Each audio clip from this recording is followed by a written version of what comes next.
اور ہال کے اندر سے اوپر جاتی ہوئی سیڑھیوں کے نزدیک ٹھوکر کھا کر گر پڑا۔ اس کی سانس بہت تیز چل رہی تھی اور دل اچھل کر گویا اس کی پسلیوں کو چھو کر باہر نکلنے کی کوشش کر رہا تھا۔ ہوٹل کا مینیجر شوکت اور تمام ملازمین اس کی حالت دیکھ کر حیران رہ گئے اور بھاگ کر اس کے قریب پہنچے۔ سب لوگ ایک دائرے کی صورت میں اس کے گرد جمع ہو گئے۔ پہلی نظر میں وہ اسے ہرگز نہ پہچان سکا۔ چہرے پر بے شمار جھریاں پڑی ہوئی تھی، جسم ہڈیوں کا ڈھانچہ، سر کے بال گرد و غبار اور جنگلی گھاس کے تنکوں سے اٹکے ہوئے تھے۔ پتلون اور قمیص کانٹوں سے الجھ کر تار تار ہو گئی تھی۔ یہ ڈاکٹر اظہار تھا جو گزشتہ 1.5 ماہ سے نصیب ہوٹل کے کمرہ نمبر 66 میں مقیم تھا۔ مینیجر شوکت کو اپنی آنکھوں پر یقین نہ آیا کہ یہ وہی ڈاکٹر اظہار ہے جو ایک معزز مہمان کی حیثیت سے اس کے ہوٹل میں مقیم تھا۔ ڈاکٹر اظہار بے حد خوبصورت نوجوان تھا۔ اس کے چہرے پر خون کی سرخی اس کی قابل رشک صحت کی دلیل تھی اور اس کے ہر وقت مسکراتے ہونٹ اور گفتگو کرتی ہوئی آنکھوں نے اسے پورے ہوٹل کے علاوہ شہر کے معزز خاندانوں میں بے حد مقبول بنا دیا تھا۔ لیکن اب اسے دیکھ کر یوں محسوس ہوتا تھا گویا کسی ظالم نے اس کے جسم سے خون کا ایک ایک قطرہ نچوڑ لیا ہو۔ اب اسے ہنستے مسکراتے ہوئے چہرے کو دیکھ کر خوف محسوس ہو رہا تھا۔ مینیجر شوکت نے سہارا دے کر ڈاکٹر اظہار کو اٹھایا، پھر چند ملازم کی مدد سے اسے کمرے تک پہنچا دیا۔ اسے بیڈ پر لٹا کر کہا کہ یہ آپ کو کیا ہو گیا ہے؟ ڈاکٹر صاحب آپ کہاں چلے گئے تھے؟ ڈاکٹر اظہار نے پھولی ہوئی سانس لے کر کہا، مجھے کچھ نہیں ہوا، مجھ سے کچھ مت پوچھو۔ مینیجر نے کہا، آپ کو فوری طور پر ڈاکٹر کی ضرورت ہے۔ ڈاکٹر اظہار نے الجھی ہوئی آواز کے ساتھ کہا، ہاں فوراً کسی ڈاکٹر کو بلاؤ اور ڈاکٹر کے آنے تک مجھے تنہا چھوڑ دو۔ سب لوگ کمرے سے باہر چلے گئے۔ مینیجر نے اسے تسلی دیتے ہوئے کہا کہ آپ فکر نہ کریں اور کچھ دیر آرام کریں، میں ابھی شہر کے کسی اچھے اور قابل ڈاکٹر کو فون کرتا ہوں۔ اور پھر وہ بھی کمرے سے باہر نکل گیا۔ مینیجر کے باہر نکلتے ہی ڈاکٹر اظہار نے اٹھ کر اپنے کمرے کو اندر سے لاک کر لیا۔ وہ تیزی کے ساتھ کھڑکی کی طرف بڑھا اور اسے بھی بند کر کے کنڈی چڑھا دی۔ جلدی جلدی دروازے اور کھڑکی کے پردے گرا دیے۔ 15 منٹ اسی عالم میں گزر کے اب اس کے دل کی دھڑکن بھی نارمل ہو گئی تھی اور آنکھوں میں خوف اور دہشت کی آثار بھی تقریباً ختم ہو گئے تھے۔ وہ اب خود کو بالکل محفوظ محسوس کر رہا تھا۔ اس کا سامان اسی ترتیب سے پڑا ہوا تھا جس طرح وہ چند روز پیچھے چھوڑ گیا تھا۔ البتہ اس کی غیر موجودگی میں کمرے کی صفائی نہیں ہوئی تھی، جس کی وجہ سے ہر چیز پر ہلکا ہلکا گرد و غبار پڑا تھا۔ اس نے ایک میلے سے کپڑے سے اپنے صوفے کے بازوؤں پر سے گرد و غبار صاف کی اور پھر سامنے میز پر رکھے ہوئے آئینے کو اٹھا کر صاف کیا۔ پھر اس میں اپنا چہرہ دیکھا۔ گرد کی تہوں کے پیچھے ایک چہرہ نظر آیا جو تقریباً کسی بوڑھے اور کمزور شخص کا تھا۔ اس نے گھبرا کر رومال سے آئینے کی گرد کو صاف کیا۔ اس دفعہ اپنا چہرہ دیکھ کر اس کے منہ سے چیخ نکل گئی اور بولا کہ اف اللہ، یہ کون تھا؟ یہ تو میں ہرگز نہیں تھا۔ اس نے بڑبڑاتے ہوئے خود سے کہا کہ میں نہیں، اللہ پاک کی قسم یہ میں نہیں ہو سکتا، یہ میں نہیں ہو سکتا۔ آئینے میں نظر آنے والی صورت ایک 70 سالہ بوڑھے کی تھی جس کے چہرے پر بے شمار جھریاں تھی اور آنکھیں گہرائیوں میں دسی ہوئی تھی۔ اس نے نفرت سے اپنا منہ دوسری طرف پھیر لیا۔ آئینے میں نظر آنے والی صورت کی طرف دیکھنے کی ہمت نہ کر سکا۔ پھر اس کی نظریں سامنے دیوار کی طرف اٹھ گئی۔ ڈریسنگ ٹیبل پر لگے ہوئے قد آور آئینے میں اسے ایک سراپا نظر آیا۔ وہ ہرگز ایک زندہ انسان کا سراپا نہیں تھا، وہ ایک چلتی پھرتی لاش کا عکس تھا جو آئینے میں نظر آ رہا تھا۔ عکس کو دیکھ کر اس نے نظریں نہیں پھیری بلکہ وہ بغور اسے دیکھنے لگا۔ ایک فلم کی طرح اس کے ذہن میں گزرے ہوئے واقعات ابھرنے لگے۔ آئینے کے اندر وہ چلتی پھرتی لاش دھندلا گئی اور پھر اس میں سے ایک خوبصورت اور صحت مند شخصیت ابھری۔ یہ ڈاکٹر اظہار تھا۔ ٹھک ٹھک کوئی اس کے کمرے کے دروازے پر دستک دے رہا تھا۔ وہ یکدم چونک گیا۔ اس نے دروازے کی طرف دیکھا تو دستک دینے کی پھر آواز آئی۔ کسی نے اس کا نام لے کر اسے پکارا۔ ڈاکٹر اظہار نے اس آواز کو پہچان لیا۔ یہ ہوٹل کے مینیجر شوکت کی آواز تھی۔ اس نے اٹھ کر دروازہ کھولا تو سامنے ہوٹل کا مینیجر کھڑا تھا۔ مینیجر نے کہا کہ میں بڑی دیر سے دروازے پر دستک دے رہا تھا، آپ شاید آرام فرما رہے تھے۔ البتہ میں نے ڈاکٹر صاحب کو فون کر دیا تھا، وہ تشریف لے آئے ہیں۔ ڈاکٹر اظہار نے کہا کہ ٹھیک ہے، انہیں اندر بلا لو۔ مینیجر شوکت پیچھے مڑا اور بولا، تشریف لے آئیے ڈاکٹر صاحب۔ اور ایک ڈاکٹر جس نے کوٹ پہنا ہوا تھا اور ہاتھ میں دوائیوں کا بیگ اٹھائے اندر داخل ہوا۔ اس کے کوٹ کے کالر کھڑے ہوئے تھے جس سے اس کا آدھا چہرہ چھپا ہوا تھا۔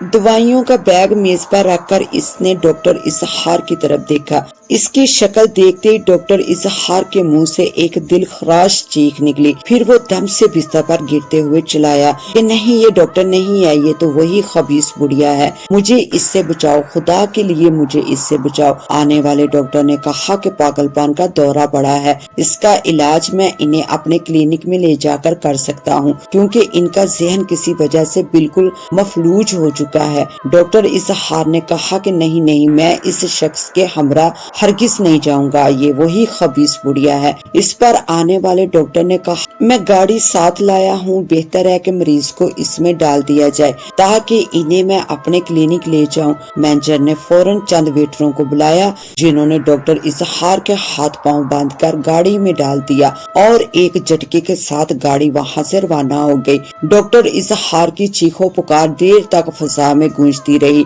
لیکن وہ ابھی آ کر اپنے دفتر میں بیٹھا ہوا تھا کہ کسی نے دفتر کے دروازے پر دستک دی۔ مینیجر نے آنے والے کو اندر بلا لیا۔